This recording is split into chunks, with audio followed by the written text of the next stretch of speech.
overnight on the south today. Torrential rain sees flooding continue across the south, with roads closed, rivers swollen and more rain on the way. They're not mandatory, but many Dunedin school pupils are comfortable wearing face masks as part of COVID precautions. And a young skier and his dad are aiming to ski every New Zealand ski field this season as a cancer fundraiser.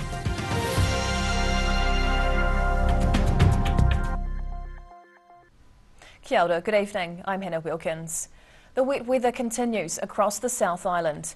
Christchurch has set a new rainfall record for July as torrential rain hit the region overnight and again this morning. More than 55 millimetres of rain has fallen in the last 24 hours, causing rivers to overflow and extensive flooding around the city. Christchurch has had its wettest month since records began nearly 80 years ago, and forecasters say it's not over yet. More than 55 millimetres of rain has fallen in Christchurch over the last 24 hours, setting a new record of 212 millimetres of rainfall for the month of July. The previous record for July was set in 1978 with 199 millimetres. The Avon and Heathcote rivers overflowed after heavy rain overnight and on Tuesday morning. And the suburb of Edgware has again been hit hard. Local resident Wayne Green braved the weather to try and get some milk. This is the worst I've ever seen it here outside this dairy here. But he says flooding is a long-term problem for residents here. Council should do something about the drainage here in St Albans in Edgware. Peter Tim's butcher's shop on Edgware Road had to close its doors again because of the heavy surface flooding. No good wearing my slippers around, is it? The Met Service says the worst of the rain has now passed through Christchurch, but is heading south. In Christchurch, the south today. Members of the New Zealand Army have been put on standby in Dunedin, with heavy rain forecast for the city through until tomorrow. A number of roads around Dunedin were closed due to flooding, but the worst is still to come. The Army is working with Civil Defence, with 25 reserve personnel from the Royal New Zealand Infantry Regiment on standby to assist if required. Forecasters say Dunedin can expect up to 90 millimetres of rain through to Wednesday morning, on top of the 30 millimetres already fallen today. Emergency Management Otago says people need to be aware of rising water levels, flooding and slips, particularly in low-lying areas. In Mosgiel near Silverstream and in South Dunedin around Bathgate Park. Sandbags can be collected from the Mosgiel Gymnasium and in South Dunedin from the car park next to the ice skating rink. State Highway 1 is likely to close north of Mahino at Kakanui River and north of Hampton at Big Kuri Creek, with motorists discouraged from travelling north unless essential. A government recommendation that school pupils wear masks for the first 4 weeks of this term has caught some Dunedin schools on the hop. Many schools have already been encouraging mask wearing, but others say they need time for school boards to consider changes in policy. Schools have just returned after a 2-week winter holiday break, but a strongly worded recommendation by the government issued at the end of the school holidays around mask wearing for pupils has been described as unhelpful by some principals. The government is recommending pupils wear masks to prevent the spread of COVID-19 and winter illnesses, but schools, including Logan Park High, say their boards need time to consider and make policy.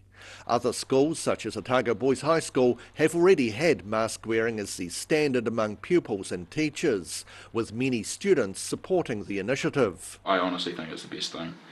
And I think keeping them in the school, even when we were told that we didn't have to, was great as well, because it meant that we could have those big assemblies, which is a massive thing in the school. Senior pupil Isaac Ottery says they're now trying to focus on their studies after a disrupted first half of the year. Middle of last term was very disrupted. There was just so many people away. Took 2 hits, so the boys would be away, and then in turn you can't really teach a full class, all the learning, because you've got so many boys away. And then finally everyone would come back and then the teachers got it. The government is recommending schools require students and staff to wear masks for the first 4 weeks of the new term, but have stopped short of a mandate, saying the final decision was up to the individual schools. In Dunedin, the South today.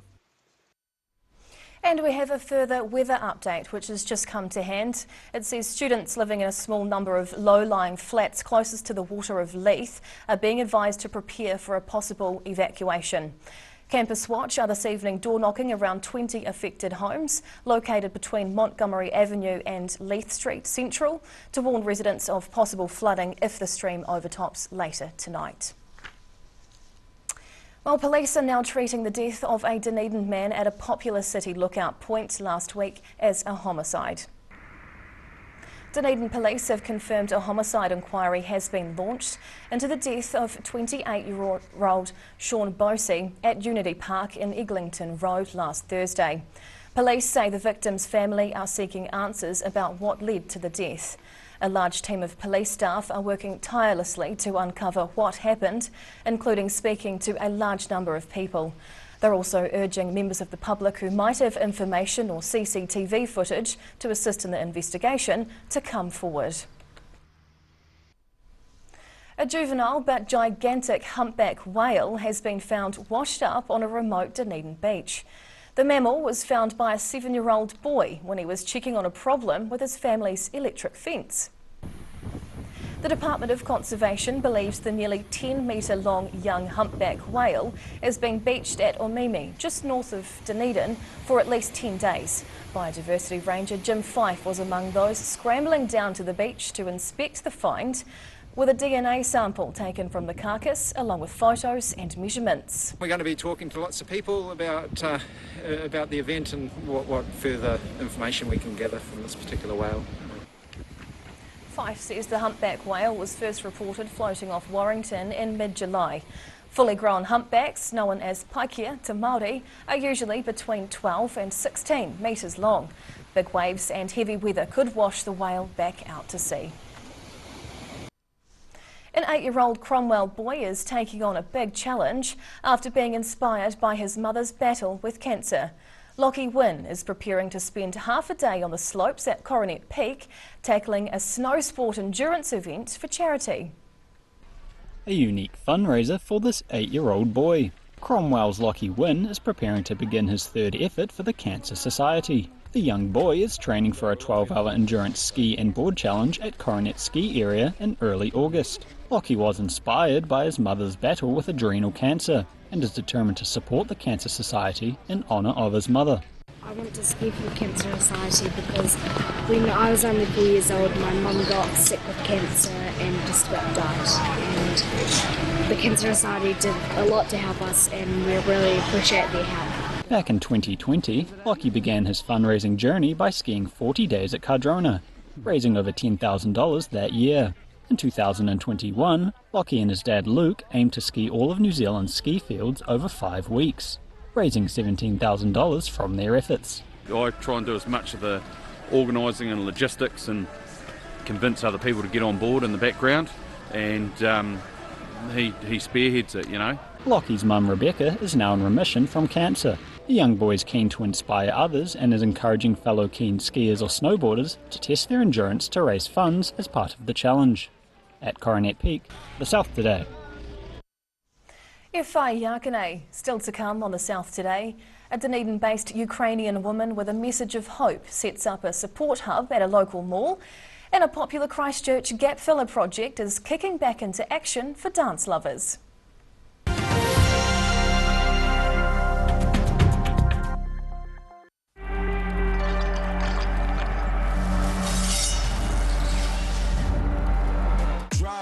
Drop when you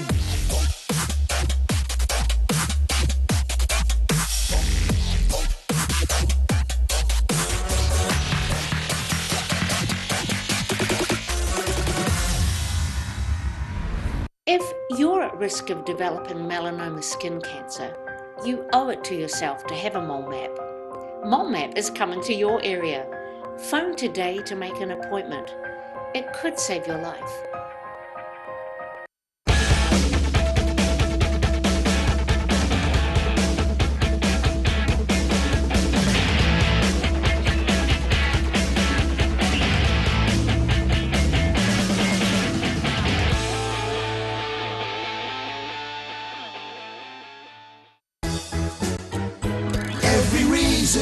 every season. We're proud to dress the region.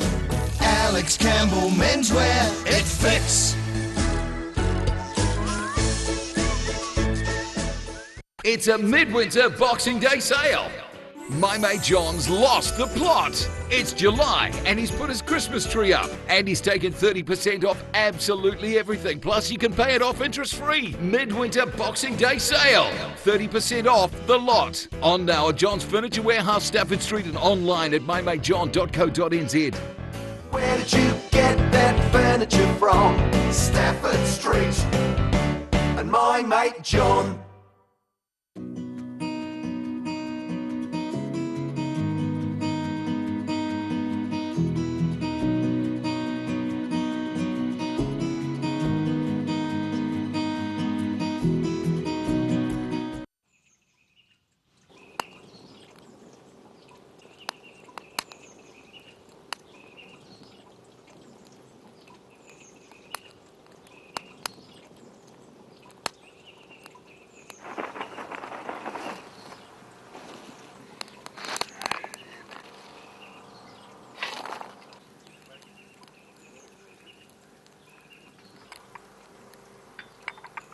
Shall I make some scones?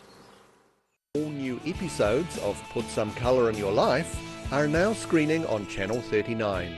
Take a look at Australian artists and the techniques they use in their studio. Put Some Colour in Your Life. Tuesdays, 7:30.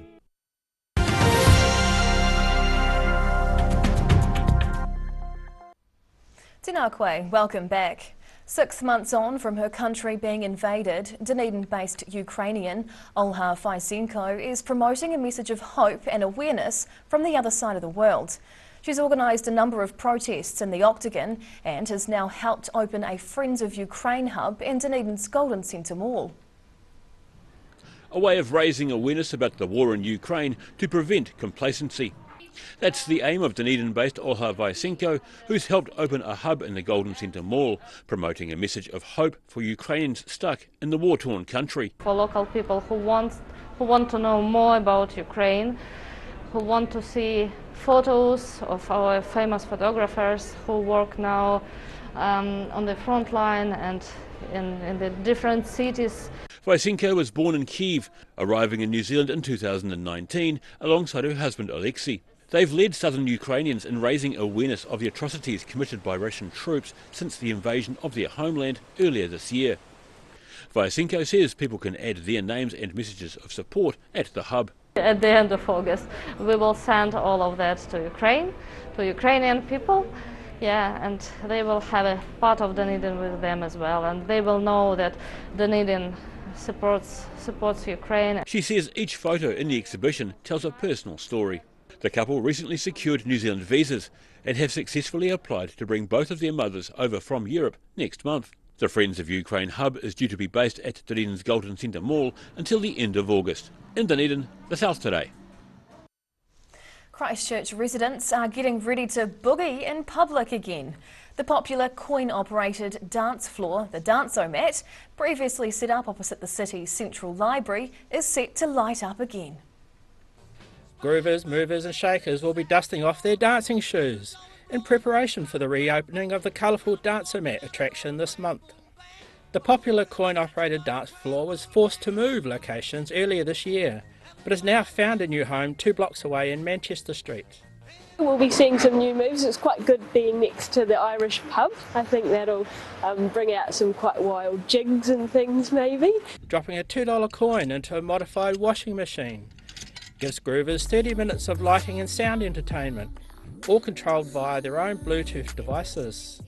The project's the brainchild of Gapfiller, a local organisation which emerged from the rubble of the 2011 earthquakes to create interactive projects and events in vacant public spaces. Finity says Dance-O-Mat was forced to end the party at its previous Gloucester Street location as construction of the Performing Arts Precinct got underway. It's just a nice kind of public place for people to come together with friends and family, and it creates a spectacle not just for the people who are dancing but people walking by. Gapfiller ran a $25,000 crowdfunding campaign to help with costs around the relocation. along with investing $15,000 of their own money into the project. It kind of encompasses what the dance mat is. It's for the community, kind of by the community. So it was really fantastic. Thank you everybody who supported it. Movers can again shake their thing on Friday the 5th of August at a special relaunch party to welcome back Dancer Mat in Christchurch, the South today. And now recapping tonight's top stories on the South today. Torrential rain has seen flooding continue across the south, with roads closed, rivers swollen and more rain on the way. They might not be mandatory, but many southern school pupils accept wearing face masks as part of being safe in COVID times. And 8-year-old Lockie Wynne is aiming to ski every New Zealand ski field with his dad this season as a cancer cure fundraiser. And now a look at what's happening in tomorrow's ODT, and we welcome the Associate Editor, Jo Simpson. Kia ora, Jo. Hi. Now what's in your paper tomorrow? The government's free borders reforms have been rushed and it should hit the brakes, as the Dunedin City Council has argued. Sir Tim Shapbolt's prediction for how he can win another term as Invercargill Mayor appears to be falling into place. Okay, good for him. The brutal death of a Dunedin man has now been declared a homicide. Dunedin City Mayor Aaron Hawkins has caused a feminist comments about the transgender community distasteful and repugnant, following her submission to a council on what she said was a women's rights issue. Oh wow, that sounds like a good read. And Dunedin Hospital was so desperately short of nurses over the weekend that 21 students were called in to help. Oh my goodness, wow. Okay, I'll look forward to reading all of those stories in tomorrow's paper. Thank you, Jo. Thank you. And time now for a look at the weather. The South Today weather, proudly brought to you by MoleMap, the skin cancer detection specialists. Looking at the situation, well, there's plenty more rain about the coast over the next few days, but rain slowly starts easing inland and airflow will remain from the east. Heading to the top of the South Island, showers and southwesterlies are still running their course up through here.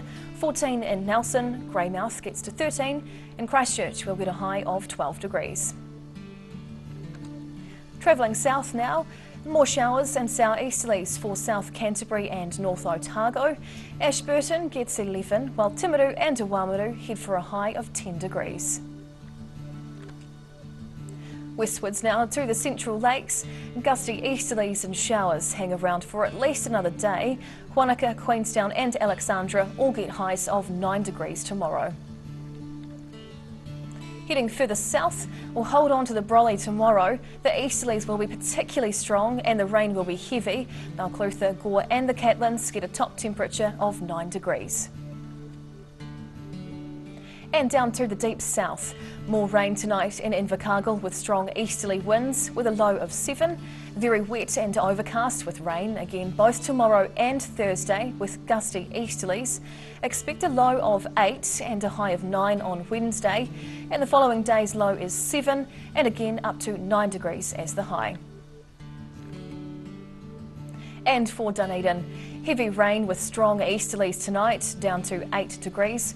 Tomorrow looks overcast with more rain, hopefully easing later in the day with those fresh gusty easterlies picking up again, a low of 7 and a high of 9. Now by Thursday the rain should really start easing up to be quite light, however it'll still be cold and overcast with southerlies, down to 8 with a high of 9 degrees.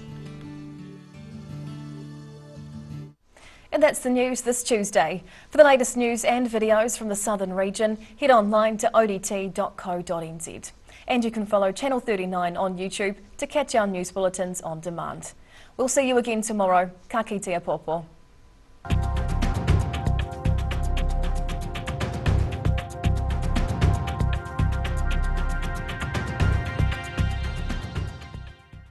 Public interest journalism funded through New Zealand On Air.